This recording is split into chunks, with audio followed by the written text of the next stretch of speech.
Bismillahirrahmanirrahim. Assalamualaikum warahmatullahi wabarakatuh. Waalaikumsalam warahmatullahi wabarakatuh. Ustadz dan Ustazah yang selalu dirahmati Allah Subhanahu wa taala, sehat semuanya. Alhamdulillah rabbil alamin, sehat Ustaz. Ustadz Heru udah makan?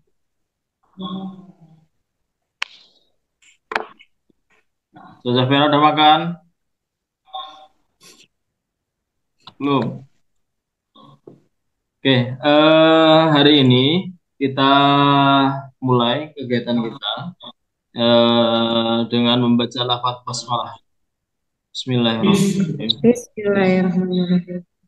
Ustadz dan Ustazah, Bismillahirrahmanirrahim. kaitan dengan kurikulum Merdeka sudah banyak yang disampaikan baik dari dinas maupun pemateri-pemateri yang diundang oleh sekolah.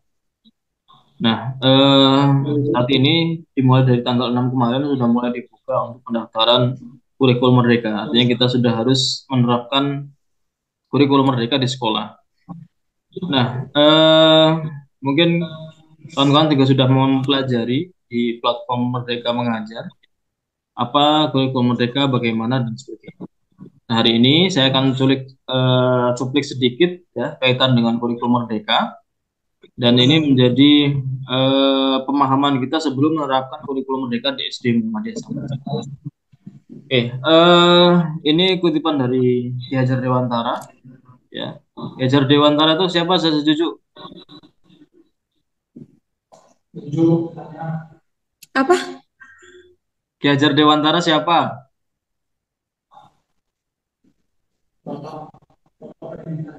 Bapak Pendidikan Ustaz. Oh iya. Oke. Ki Hajar Dewantara menuturkan bahwa manusia merdeka adalah manusia yang hidupnya bersandar pada kekuatan sendiri, baik lahir maupun batin. Jadi kalau misal saya setuju ini dikatakan merdeka, punya kekuatan dalam diri sendiri, tidak apa butuh apa belas kasihan dari orang lain seperti itu. Kemudian dalam kurikulum merdeka itu ada 5 topik merdeka belajar. Yang pertama adalah mengenal dan memahami diri sebagai pendidik. Yang kedua, mengajar dan mendidik. Yang ketiga, mendampingi murid dengan utuh dan menyeluruh. Yang keempat, mendidik dan melatih kecerdasan budi pekerti. Dan yang terakhir adalah pendidikan yang mengantar pada keselamatan dan kebahagiaan. Nah, 5 ini adalah modul dari topik Merdeka Belajar yang kita pelajari di platform Merdeka Mengajar. Nah, kita juga harus memahami kita ini sebenarnya pendidik itu sebagai apa. Kemudian apa yang murid butuhkan sebagai seorang pendidik. Kemudian mendampingi secara utuh dan menyeluruh kaitan dengan ada anak yang memang membutuhkan perhatian lebih, maka kita harus hadir mendampingi mereka. Kemudian melatih dan mendidik kecerdasan budi pekerti. Karena ilmu saja itu tidak cukup, jadi harus ada budi pekerti. Ya, kalau di dalam Islam itu akhlakul karimah. Nah, yang terakhir adalah tujuannya adalah mengantarkan pada keselamatan dan kebahagiaan. Jadi salah satu tujuan hidup itu kan pengen bahagia dan selamat. Kemudian kita cuplik satu-satu. Ini eh, diambil dari materi yang disampaikan oleh Ustazah Ivo selaku wali kelas 1 Al-Malik. Ya. Mengenal dan memahami diri sebagai pendidik. Sebagai pendidik sudah seharusnya mampu mengenali karakteristik dan kebutuhan murid. Nah, tetapi yang paling besar juga harus eh, mengenali diri sendiri ya, dan kelemahan kita. Jadi selain mengenal siswa, kita juga harus memahami apa sebenarnya kekurangan dan kekuatan kita sebagai seorang pendidik. Kemudian yang kedua, nah mana ini? Mengajar dan pendidikan tidak sekedar memberikan pengetahuan, namun mendidik keterampilan berpikir dan mengembangkan kecerdasan ilahi, lahir dan batin peserta didik. Mendidik adalah menuntun segala kodrat yang ada pada peserta didik sehingga dapat mencapai keselamatan dan kebahagiaan yang setinggi-tingginya. Ini jadi rel kita dalam mendidik, jadi tidak hanya kecerdasan yang lahir dari semisal nilai matematika saja, nilai IPA dan sebagainya. Kemudian yang ketiga adalah mendampingi murid secara utuh dan menyeluruh.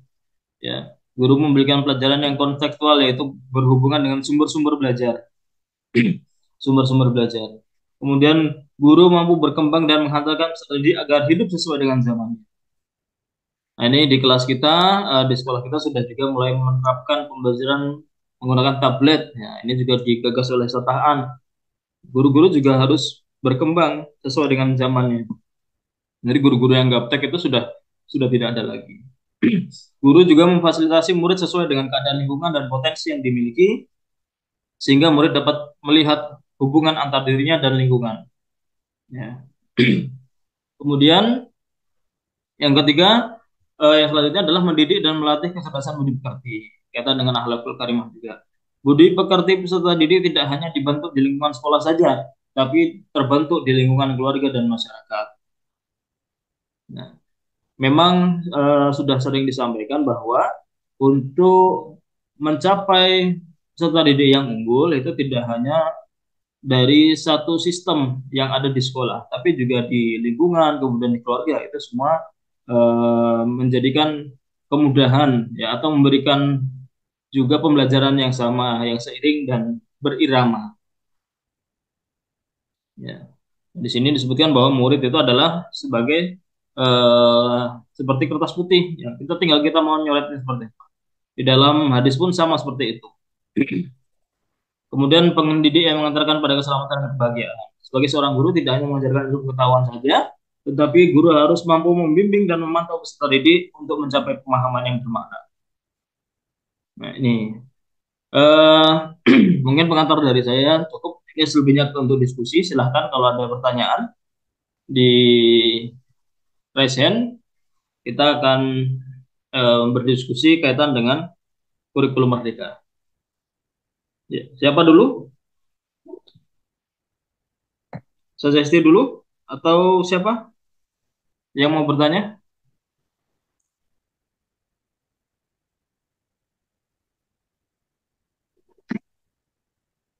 Silakan ajukan pertanyaan.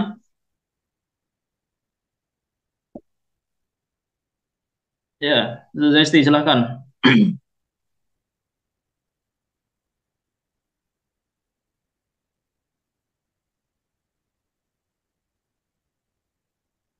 Suaranya nggak kedengeran, Zeza.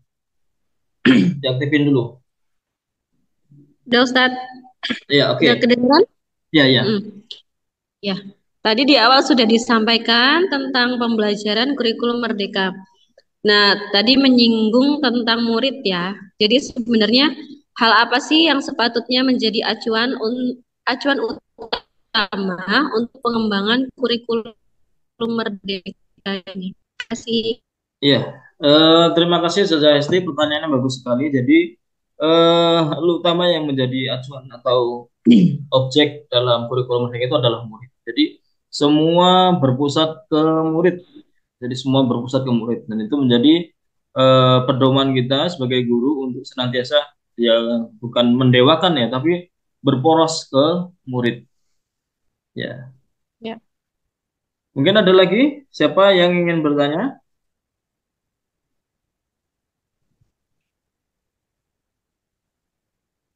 Nah, suaranya di anu dulu semua.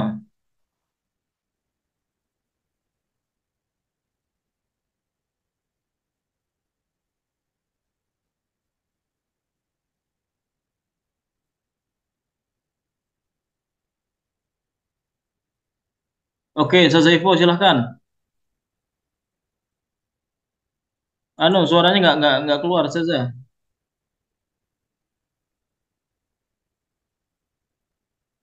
Suaranya nggak keluar.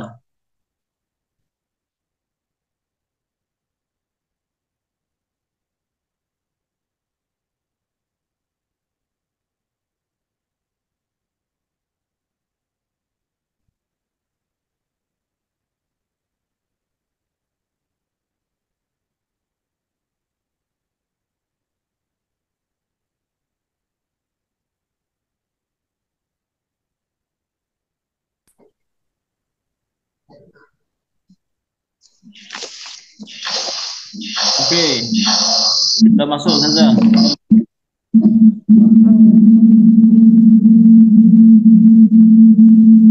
Bengung.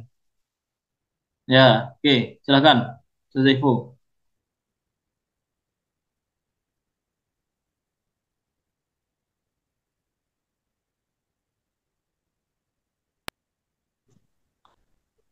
Zaifu lagi di mana nih? Oh, di sekolahan. Ya.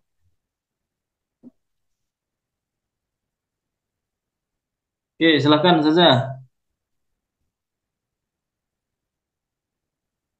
Di unmute dulu, di unmute. Oke. Sudah, Ustaz. Ya, sip. Ya, izin bertanya, Ustaz. Hmm. Dalam kurikulum Merdeka, faktor apa saja yang harus dirubah dari kurikulum Merdeka yang berasal dari pemerintah? Terima kasih, Ustaz. Oh iya. Jadi Ustaz dan Ustazah, kurikulum Merdeka ini berbeda-beda ya di setiap sekolah ya. Ada yang menerapkan hal tertentu di sekolah tersebut, ada juga yang berbeda. Ya, karena itu semua terpengaruh oleh budaya dan sosiologi. Nah, kemudian sekolah punya wewenang untuk mengatur dan menambah yang ada terkait dengan kurikulum. Kita juga tidak bisa menyamaksakan kurikulum yang ada di Lampung, kemudian yang ada di Papua, karena semua kulturnya berbeda. Jadi tergantung dari budaya dan sosiologi yang ada di sana. Kemudian juga tergantung dari kebutuhan anaknya seperti apa, ya, kebutuhan anaknya seperti apa. Nah, jadi mungkin itu saja yang bisa saya jawab. Baik, Ustaz, terima kasih penjelasannya. Iya, sama-sama saja. Oke, ada lagi? Silakan.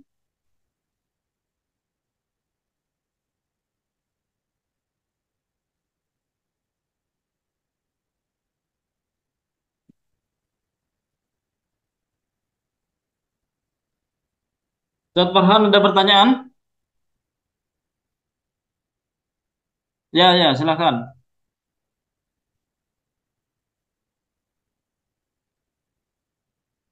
Nggak ada suaranya, Ustaz. Suaranya nggak ada. Nah, coba tuh. Terde- Terdengar jelas. Ya. Jelas. Setelah apa keunggulan dari kurikulum Merdeka dibandingkan kurikulum yang lainnya, Ustaz? Oh iya. Bagus pertanyaannya, Masya Allah. Kalau saya punya duit, saya beliin sepeda. Jadi, perbedaan antara kurikulum Merdeka dengan kurikulum yang lain. Jadi, banyak sekali karena kurikulum itu juga harus beradaptasi sesuai dengan perkembangan zaman. Jadi, kurikulum Merdeka ini lebih fleksibel dibandingkan dengan yang lain. Jadi ada perbedaan antara satu tempat dengan tempat yang lain. Ada perbedaan antara satu sekolah dengan sekolah yang lain. Tergantung bagaimana sekolah menerapkannya. Adaptasi. Semisal di SD Sang Pencerah ini ada tambahan untuk tablet. Nah, itu juga menyesuaikan dari perkembangan yang ada di sekolah tersebut. Sekolah ini mau beradaptasi dengan perkembangan zaman. Ya, di sekolah lain mungkin tidak seperti itu. Mungkin itu Ustaz Farhan. Ustazah Sofi mungkin ada pertanyaan? Cukup paham ya Ustazah Sofi ya? Oke. Ustazah Dwi, cukup ya? Sudah paham semua ya? Dan insya Allah Ustaz dan Ustazah kita akan menerapkan kurikulum Merdeka ya. Nanti di bulan ini ya. Bulan ini jadi mohon disiapkan semuanya kaitan dengan pembelajaran kurikulum Merdeka. Dan ini juga harus beradaptasi dengan yang lain ya, beradaptasi dengan yang lain. Mungkin itu Ustadz dan Ustazah yang dirahmati Allah Subhanahu wa taala ya. Mari kita akhiri ya seri diskusi kita terkait dengan kurikulum merdeka ini dengan membaca lafaz hamdalah. Alhamdulillahirabbil alamin. Ya. Terima kasih banyak sudah hadir di sela-sela waktunya ya. Ini ada yang di rumah, ada yang di kebun ya. Jadi semuanya beradaptasi ya. Beradaptasi dengan pembelajaran ya. Ada yang di sekolah juga. Terima kasih banyak. Assalamualaikum warahmatullahi wabarakatuh.